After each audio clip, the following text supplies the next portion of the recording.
Le ministère des hydrocarbures est un département stratégique pour le développement économique et social de la République du Congo. Malgré la volatilité ou le yo-yo des cours mondiaux du baril, le secteur clé des hydrocarbures finance entre 70 et 80% le budget national. En 2019, les recettes pétrolières étaient évaluées à environ 1603 milliards de francs CFA. En 2020, la production pétrolière serait portée à près de 140 millions de barils et les recettes estimées à 1197 milliards de francs CFA. Avec de telles perspectives, le Congo se place comme troisième producteur de l'or noir en Afrique subsaharienne. L'exploitation pétrolière doit servir en priorité, au travers du budget de l'État, aux besoins de nos compatriotes. Donc c'est un des objectifs du gouvernement et au regard de la sensibilité de la zone dont vous faites référence, soit ce sera développé justement pour répondre aux besoins de nos compatriotes, des populations riveraines, et soit ça servira de levier pour avoir des contreparties environnementales pour l'aide au président qui aujourd'hui est champion au niveau de la sous-région mais au niveau international. C'est ainsi que le Congo a adhéré le 22 juin 2018 au cercle très fermé de l'OPEP. D'ailleurs, le drapeau de l'OPEP a été remis au président de la République Denis Sassou Nguesso par le ministre des Affaires étrangères Jean-Claude Gakosso et le ministre des Hydrocarbures Jean-Marc Tshisekedi. Désormais, ce drapeau flottera sur le sol national. La formation et la visibilité du pays sont autant de dividendes patents à tirer de cette adhésion. Nous allons commencer par remettre un drapeau à titre symbolique de l'OPEP puisque nous faisons maintenant partie intégrante de l'OPEP. Au niveau des avantages, il y en a beaucoup. La formation des jeunes Congolais gratuitement au niveau de l'OPEP, des rencontres bilatérales et multinationales toujours au niveau de l'OPEP pour ramener et vendre la destination économique Congo à ce niveau-là, pouvoir bénéficier du fonds OPEP qui est d'une valeur de 10 milliards de dollars par an, avec des projets qui soient éligibles à ce fonds. Bref, il s'agit là d'avantages extrêmement importants pour attirer des investisseurs dans le secteur des hydrocarbures, mais aussi dans la diversification au travers de principaux piliers qui sont d'une part l'agriculture et le tourisme et d'autres.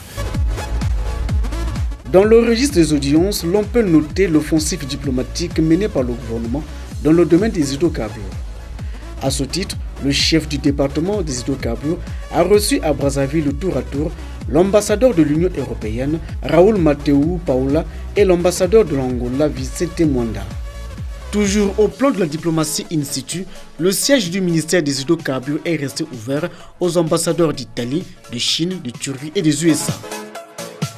Prélude à la 36e session ordinaire du Conseil des ministres des États membres de l'APO du 2 avril 2019, le chef de l'État Denis Sassou Nguesso, qui a le développement de l'APO de la cheville au cœur, a dépêché le ministre des Affaires étrangères et le ministre des hydrocarbures dans certaines capitales africaines.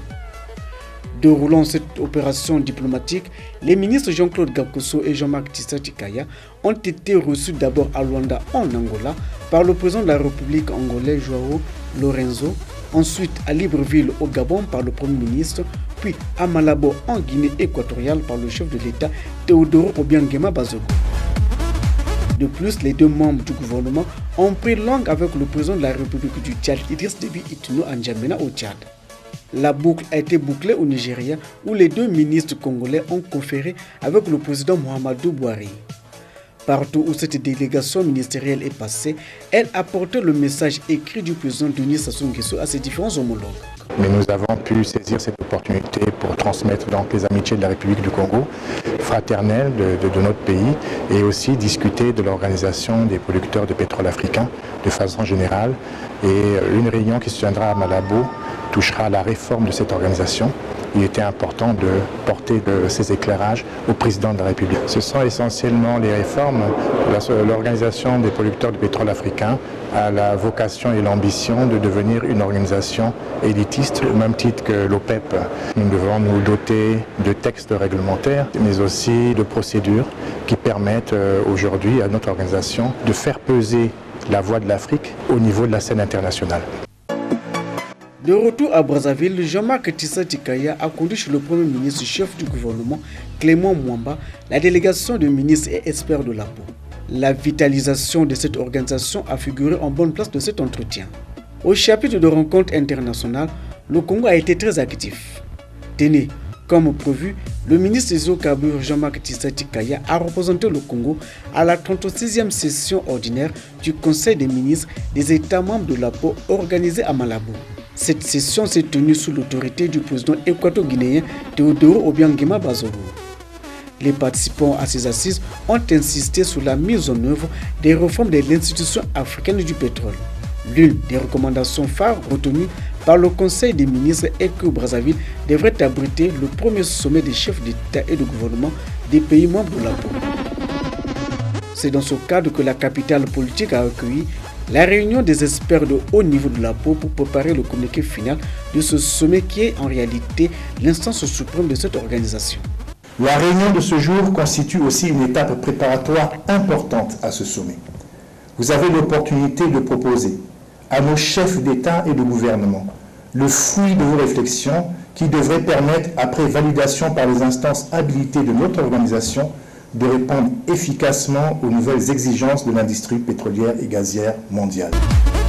Avant cette réunion, les ministres gabonais et congolais en charge du pétrole ainsi que les experts ont visité le siège de la peau situé au 1er et 8e étage de la Banque sino-congolaise pour l'Afrique. Une autre intrusion en Guinée équatoriale nous révèle que Malabo a abrité 2 autres rencontres dont les réunions thématiques et statutaires de la peau et le 7e congrès africain du pétrole et exposition ainsi que la première conférence internationale sur le pétrole et le gaz. Portant la voix de son pays, le chef du département ministériel des hydrocarbures a soutenu que l'industrie des services peut constituer un début de réponse à la diversification des économies africaines. La République du Congo s'est engagée, sous l'impulsion de son Excellence M. Denis Sassou Nguesso, président de la République, chef de l'État, dans un processus de diversification de son économie. Et un des leviers de cette diversification est le secteur des hydrocarbures et des services industriels associés. Très diligent sur la scène internationale de l'or noir, le Congo a participé au Nigeria aux travaux de la session extraordinaire du Conseil des ministres de la peau. D'un pays à un autre, l'Afrique a réaffirmé sa volonté de tirer parti de son sous-sol et de son fond marin. Africa Oil Week, un rendez-vous du pétrole et du gaz qui se tient depuis plus de 25 ans à Cape Town en Afrique du Sud, a été organisé en 2019 et le Congo y a pris part où il a procédé à la promotion de ses blocs libres. Au sujet des blocs libres offshore, le Congo a découvert des réserves d'hydrocarbures dans le delta de la Cuvette. La superficie de ce gisement est de 9 392 m². Il dispose de 4 prospects. Un seul puits a été foré, c'est le puits Ngoki. Avec cette découverte, nous pouvons, tous les Congolais, être contents. Les travaux se poursuivent. On mesurera très bien l'importance des réserves et qu'on ait réussi une telle découverte dans la partie septentrionale du pays aussi, c'est un bon message et une bonne nouvelle pour notre peuple. Et le Congo a beaucoup de ressources. L'environnement des hydrocarbures est assez complexe. D'une part, elle est capitalistique, mais elle prend du temps. Nous pouvons donc que nous en féliciter, que nous trouvons des hydrocarbures. Il faut un certain nombre de puits d'appréciation pour pouvoir ensuite quantifier et rendre économique cette découverte. Et ensuite, passer à la phase d'exploitation. La phase d'exploitation nécessite donc un projet de loi qui viendrait au Parlement et qui serait validé sur la base des éléments produits par l'opérateur à l'administration. Et c'est sur cette base-là que nous pourrons passer à l'exploitation. Je forme le vœu que cela se passe dans les plus brefs délais, mais plus brefs délais, de façon claire, c'est autour d'1 année et demie, 2 années. À propos du Parlement, l'administration publique du pétrole a défendu avec brio l'abrogation de 2 ordonnances de 1968 sur la fiscalité pétrolière. Ce sont des affaires extrêmement importantes. Il y a eu énormément de débats en commission Il s'agit d'affaires qui portent sur des abrogations, pour simplifier, on va dire, de conventions d'établissement, conventions qui nous lient à un certain nombre de partenaires depuis 1968. Nous avons, la continuité de l'État, nous avons essayé depuis 1994 d'abroger ces conventions sans succès. Différentes lois de finances successives ont essayé sans succès.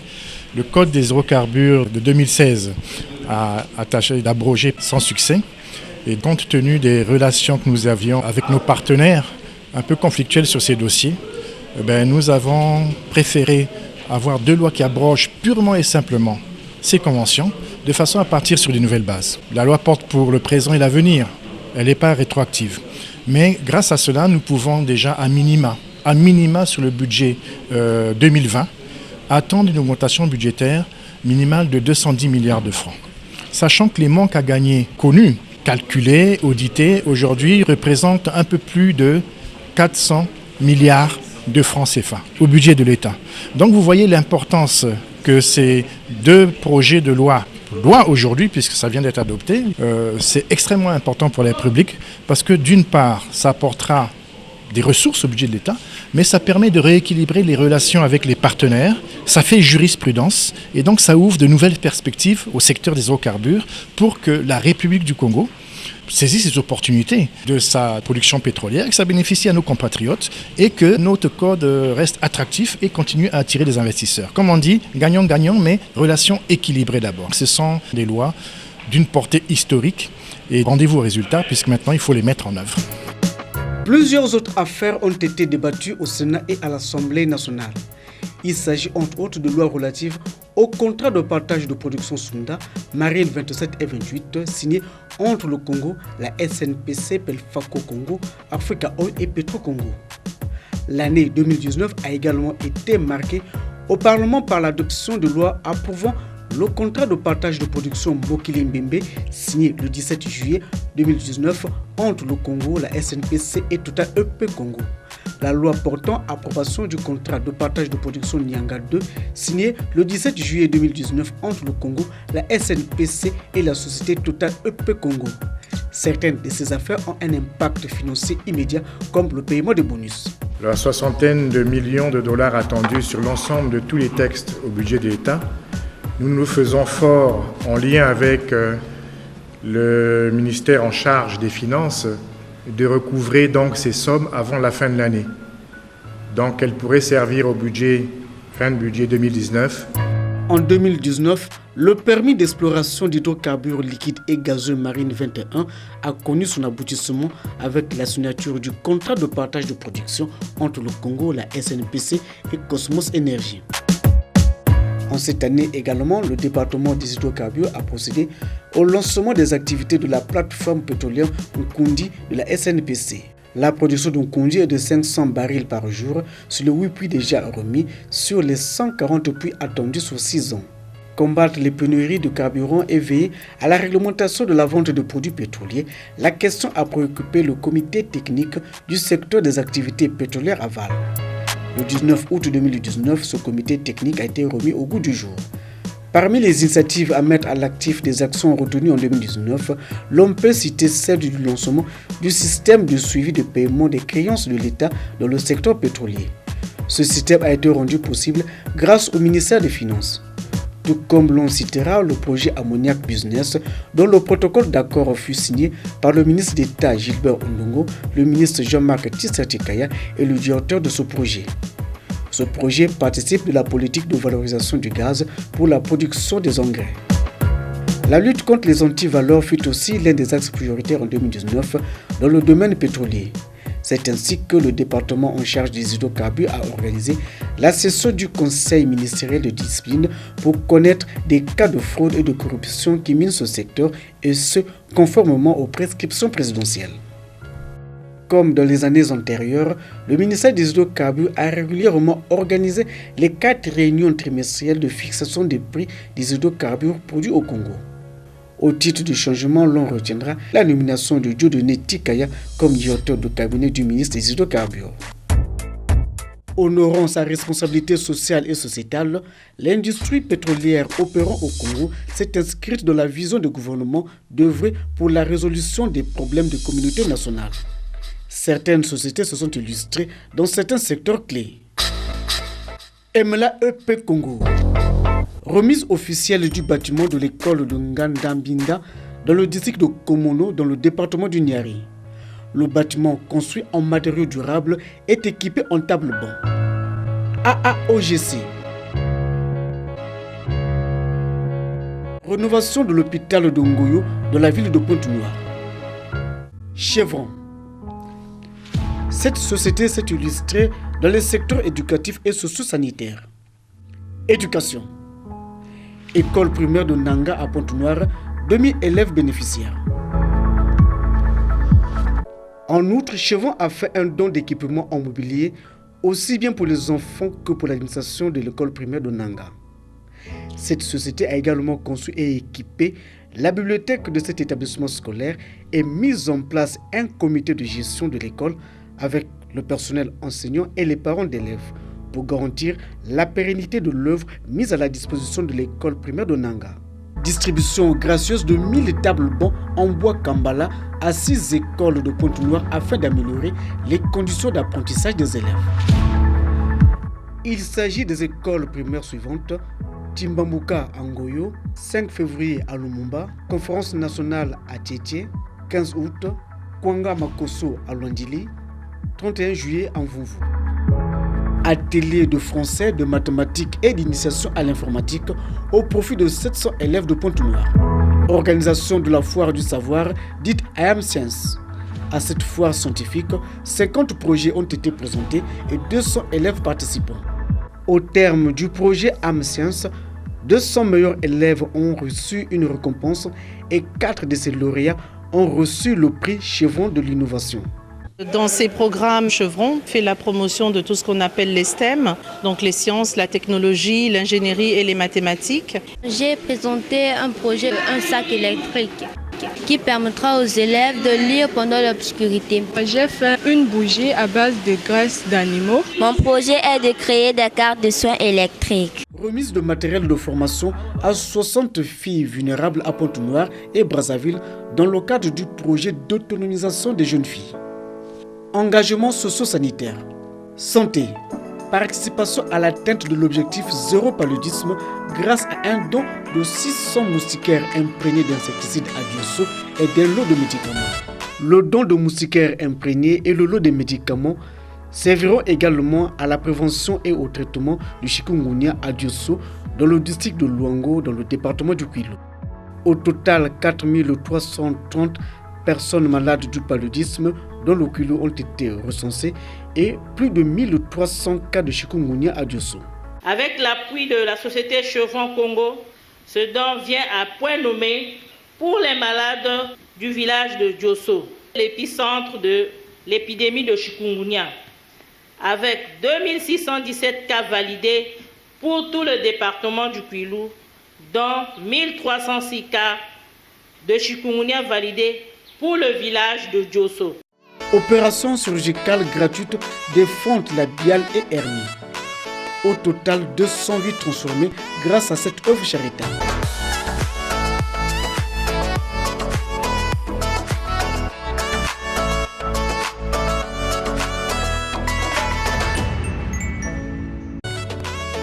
Lutte contre le VIH/SIDA avec une marche sur 5 km à Pointe-Noire. Nous sommes ensemble tous aujourd'hui pour combattre une terrible maladie qu'on appelle le sida. Lorsque nous travaillons ensemble, nous pouvons faire des miracles. Il faut aussi prier pour qu'on ait un traitement, une cure. Et évidemment, tout le monde se préoccupe de cette situation et essaye ensemble de trouver des solutions.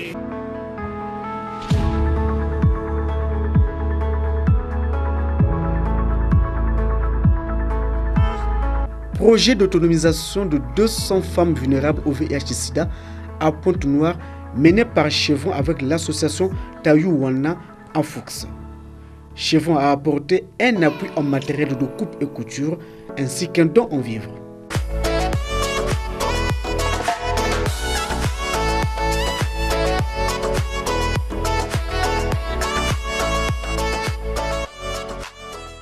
CENOC, cette entité a réhabilité les bâtiments scolaires et conçu le mur de clôture de l'école de Mokeko.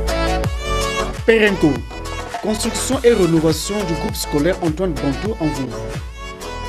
Cet ensemble va permettre d'accueillir très prochainement environ 1 millier de jeunes élèves et leur encadrement. Cette réalisation a été possible grâce à la collaboration étroite avec le ministère des Hydrocarbures. Toute cette réforme du sous-secteur de notre système éducatif avait été annoncée depuis 2009 par le président de la République dans son ouvrage « L'Afrique, enjeu de la planète, les défis du développement durable » paru aux éditions de la FAN et dans lequel on peut lire à la page 167, je cite, « L'école doit devenir synonyme de joie et d'espoir ». C'est donc ici, Monsieur le ministre Jean-Marc Tjister-Tchikaya, ministre des Hydrocarbures, chers collègues et chers frères, l'occasion que je saisis pour vous remercier très sincèrement pour votre implication personnelle dans l'aboutissement de ce projet de rénovation de l'école Vouvou Sud qui a véritablement impacté la conscience de plus d'un élève parmi tous ceux qui sont réunis ici. Projet d'accompagnement de structure du centre de santé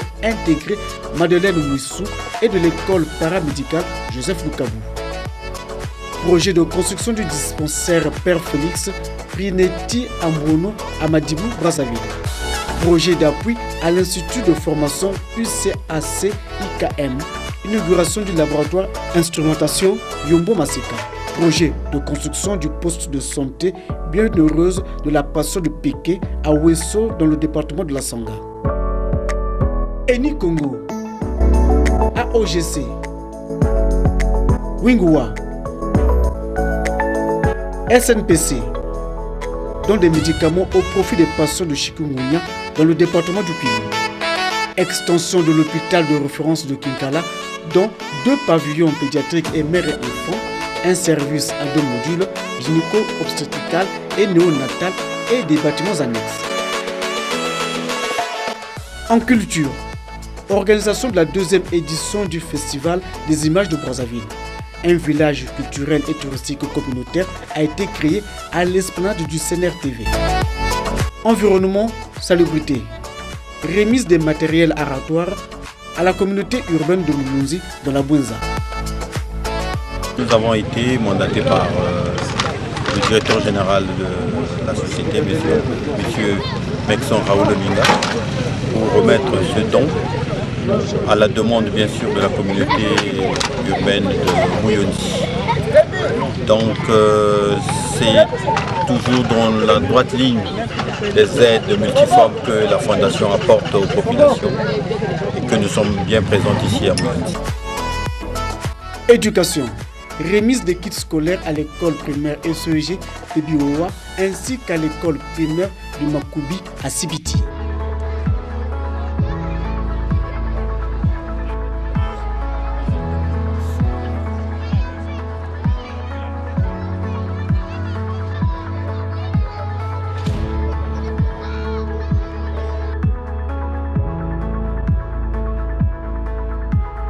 Chers enfants, c'est après avoir reçu la demande d'aide pour les kits scolaires que le directeur général a répondu favorablement à cette demande et nous a chargé au niveau de la Fondation de venir vous remettre en main propre les différents kits qui sont devant vous.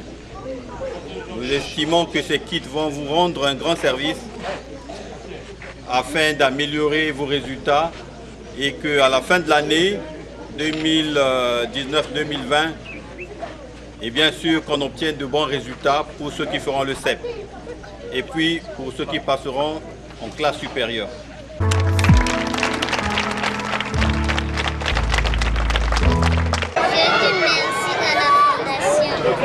veux bien étudier cette année et je veux passer en classe supérieure. On vous les donne, c'est pour que demain matin, vous ne puissiez plus fuir l'école. Lundi, tout le monde à l'école avec ses cahiers. C'est compris? Oui. Organisation du semi-marathon de Brazzaville à l'occasion des festivités du 15 août, marquant la célébration de la journée de l'indépendance de la République du Congo. Continent Congo, Petro Congo, Total EP Congo. Inauguration de l'école maternelle de Ndino. Cette école comprend 3 salles de classe de 32 élèves chacune, un bloc administratif avec 3 bureaux et un magasin de stockage ainsi qu'une aire de jeu. Formation par alternance en électricité et énergie management. Participation à la journée nationale de l'arbre.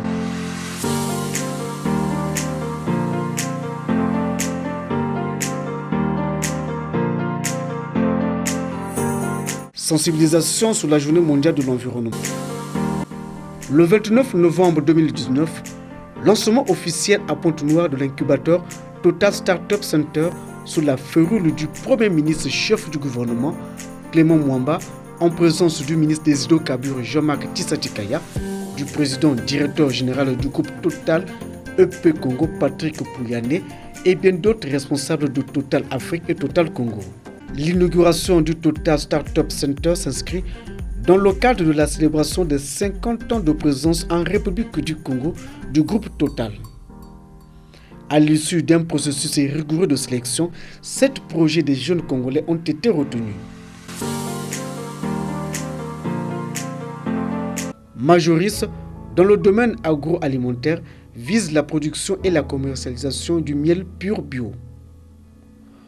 Gold Banana, dans le domaine agroalimentaire, vise la production et la commercialisation de la poudre de banane. Andretech, dans le domaine de la dométique, commercialisera un système d'optimisation de la consommation électrique. Innovatrice, dans le domaine dit tourisme, mettra en place une application mobile de services touristiques du Congo.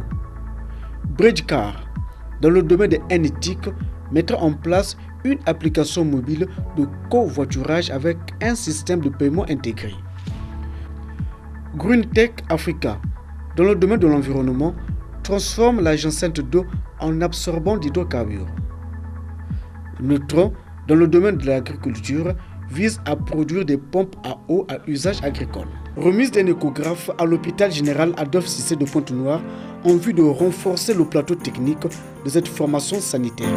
Cet appareil qui était considéré comme nos maîtres, comme le stéthoscope, comme j'aime à dire, du 21e siècle, car il permet de voir au-delà de la vision, est un merveilleux outil diagnostique, car il aide les médecins, les praticiens, par la définition très précise de ces images, à améliorer le diagnostic et donc la prise en charge des patients. Notre partenariat ne va pas s'arrêter aujourd'hui, nous allons continuer dans le futur de façon à pouvoir travailler comme à l'accoutumée en étroite collaboration. Lancement de l'opération sécurité routière. Célébration de la journée internationale du sida avec distribution de préservatifs et de prospectus. Tournoi de football interquartier, tournoi dédié aux moins de 15 ans des 12 quartiers de Pointe-Noire. La particularité cette année, c'est que comme nous fêtons nos 50 ans de présence au Congo, nous avons décidé d'offrir un prix exceptionnel à l'équipe gagnante. Et ce prix exceptionnel, c'est de leur offrir la possibilité de participer à la finale de la CAN le 19 juillet en Égypte. Et je peux vous dire que ça a été un enjeu terrible et que les jeunes sont extrêmement contents. La CAN est sponsorisée par Total, donc tout ça, ça fait du sens pour nous. C'est-à-dire qu'on a de l'activité ici à Pointe-Noire, sponsorisant la CAN. C'est tout naturel pour nous d'offrir cette chance et cette opportunité à ces jeunes qui veulent faire du football, de participer et puis de voir leur grand champion. Pourquoi pas Salah, d'aller saluer Salah. Célébration de la 42e journée internationale des musées. 183 élèves collégiens et lycéens de Pointe-Noire étaient à l'assaut de la culture congolaise au musée de Maluango. En somme, 2019 fut une année pleine au regard des activités accomplies.